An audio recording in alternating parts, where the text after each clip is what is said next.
नमस्कार, हमारे YouTube channel पे आप सभी का स्वागत और अभिनंदन है। आज इस वीडियो में हम बात करेंगे निफ्टी एनालिसिस और निफ्टी के लॉन्ग टर्म चार्ट की। उसके साथ ही साथ हम बात करेंगे कि अगर निफ्टी 20,000 तक जाता है तो उस कंडीशन में हमें कैसे शॉपिंग लिस्ट तैयार करनी है, जिससे कि हम अब इस तेजी को मिस ना कर पाएँ। तो वीडियो को अंत तक जरूर देखें।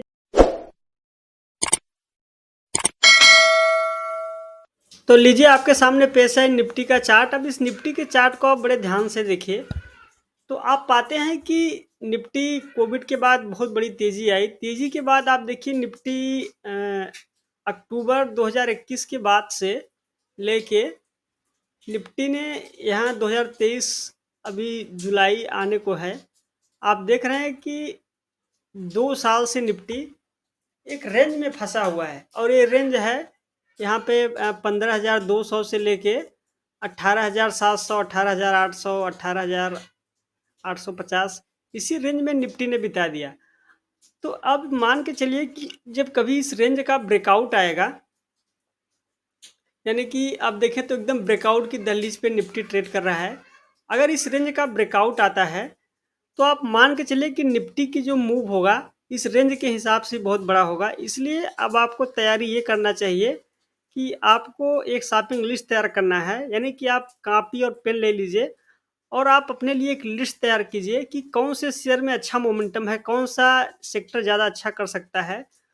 उस सेक्टर में निवेश करने की कोशिश कीजिए। खासकर मोमेंटम इन्वेस्टिंग। देखिए, मोमेंटम इन्वेस्टिंग का मतलब लोग समझ नहीं पाते। मोमेंटम इन्वेस्टिंग का मतलब ये है कि जैसे मान लीजिए निफ्टी का चार्ट है, तो जैसे मान लीजिए अगर आपने निफ्टी इधर कहीं बाई किया होता, यहाँ पे कोविड के बाद इस ब्रेकआउट पे, तो आपने यहाँ से 12,000 से 18,000 तक का एक मोमेंट लिया, उसके बाद आप एग्जिट हो गए। इसको बोलते हैं मोमेंटम इन्वेस्टिंग। और लॉन्ग टर्म इन्वेस्टिंग जो होता है उसका मतलब ये है कि जैसे आप शेयर आपने आज बाय किया, उसको 10 साल, 12 साल, 15 साल तक अगर आपने उसको होल्डिंग किया तो उसको बोलते हैं लॉन्ग टर्म इन्वेस्टिंग। तो long term investing momentum investing का डेफिनेशन है। तो बात चल रही थी निफ्टी की, तो आप देखें कि निफ्टी किस डेली चार्ट पे जिस तरह का, सॉरी, वीकली चार्ट पे जिस तरह का मोमेंटम चल रहा है, अब आप देख रहे हैं कि निफ्टी बिल्कुल ब्रेकआउट के करीब आकर ट्रेड कर रहा है। और अगर आप निफ्टी के दूसरे इंडेक्सेस को देखेंगे तो आपको ये पता चलेगा कि वहाँ पे ऑलरेडी ब्रेकआउट हो चुका है। जैसे कि निफ्टी मिड कैप 100 का चार्ट आपको मैं दिखाता हूँ।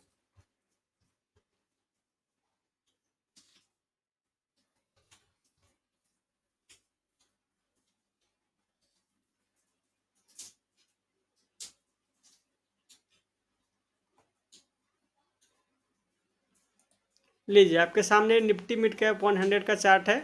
अब इस पे एक बार मैं रजिस्टेंस की लाइन डाल देता हूँ। लीजिए, आपके सामने रजिस्टेंस देखिए। आपने देखा कि इसमें 3-4 सप्ताह पहले निफ्टी मिड कैप 100 में ब्रेकआउट आया।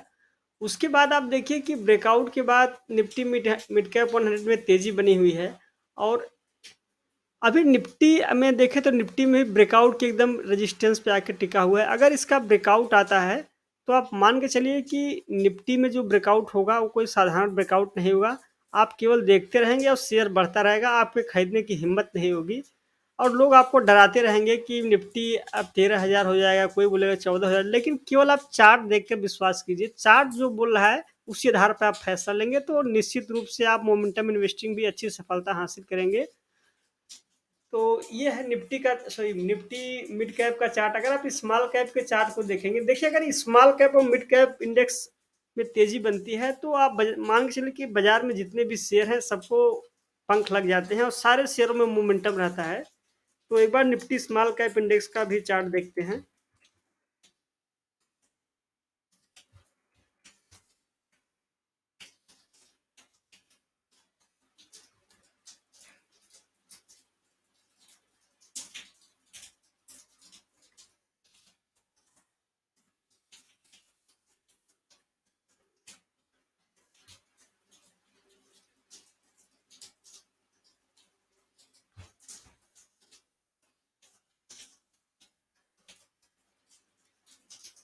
लीजिए, तो आपके सामने निफ्टी स्मॉल कैप 100 आ गया। अब आप इस चार्ट पे देखें तो यहाँ पे 10,000 के आसपास बड़ा रेजिस्टेंस था निफ्टी स्मॉल कैप 100 में। उसके बाद आपने देखा कि यहाँ पे ब्रेकआउट आया। अब यहाँ पे स्मॉल कैप इंडेक्स के पास यहाँ पे अब बड़ा रेजिस्टेंस है। ये रेजिस्टेंस जैसे ही पार होगा, ये रेजिस्टेंस मैं मार्क कर देता हूँ। ये 11,000 के आसपास रेजिस्टेंस है।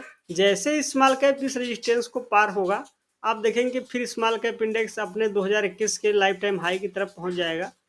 और उस कंडीशन में अगर इतनी बड़ी तेजी आती है, यानी 2000 पॉइंट की तेजी अगर और आती है, तो आप मान के चलिए कि जब यहाँ पे तेजी आएगी तो शेयर्स में भी बहुत बड़ा मूवमेंट होगा।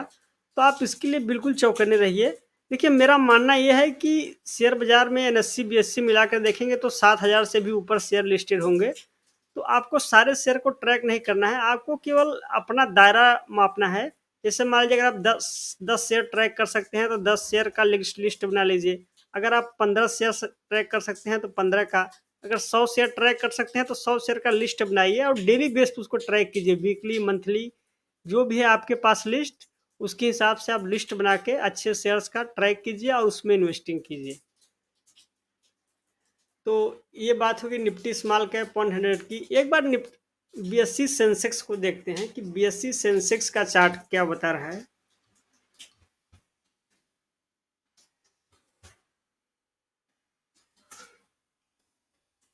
लीजिए, ये है बीएससी सेंसेक्स। आप देख रहे हैं कि बीएससी सेंसेक्स भी 62,800 के आसपास बड़ा सपोर्ट है और ब्रेकआउट के बाद आप उसी सपोर्ट पे ट्रेड कर रहा है। देखिए, आप माने ना माने, लेकिन देखिए, जो सपोर्ट की लाइन होती है वो हमेशा बहुत बड़ी लाइन होती है। देखिए, वीकली चार्ट है बीएससी सेंसेक्स का और आप देख रहे हैं कि यहाँ पर भी बड़ा सपोर्ट है। यानी वीकली चार्ट पे जो सपोर्ट होता है वो सपोर्ट कोई मामूली सपोर्ट नहीं होता है। तो इस तरीके से आपको ट्रेडिंग और इन्वेस्टिंग करना है। देखिए, ट्रेडिंग और इन्वेस्टिंग में फ़र्क क्या होता है। ट्रेडिंग से केवल हम एक मंथली इनकम जनरेट करते हैं, लेकिन इन्वेस्टिंग से वेल्थ जनरेट होता है। वेल्थ और मंथली इनकम में बहुत बड़ा डिफरेंस है। अगर आप इसको समझ पाएँ तो ये है कि आपको किस तरीके से इन्वेस्टिंग करना चाहिए। तो ये वीडियो आपको कैसा लगा? वीडियो को लाइक और शेयर ज़रूर करें और हाँ, इस चैनल को सब्सक्राइब करना ना भूलें। मैं हमेशा की तरह आपको डिस्क्लेमर देता रहा हूँ कि इस चैनल पे हम जिस किसी वीडियो के बारे में बात करते हैं, उस वीडियो में मैं जिस स्टॉक के बारे में बात करता हूँ या किसी इंडेक्स के बारे में या किसी के बारे में ऐसा कोई चार्ट मुझे अच्छा लगता है तो मैं उसके बारे में बात करता हूँ। तो मेरा किसी भी स्टॉक या किसी इंडेक्स में मेरा कोई खरीदारी या ट्रेड करने की राय नहीं है। ये केवल और केवल वीडियो में केवल एजुकेशनल पर्पज से बना रहा हूँ। तो वीडियो देखने के लिए आपका धन्यवाद।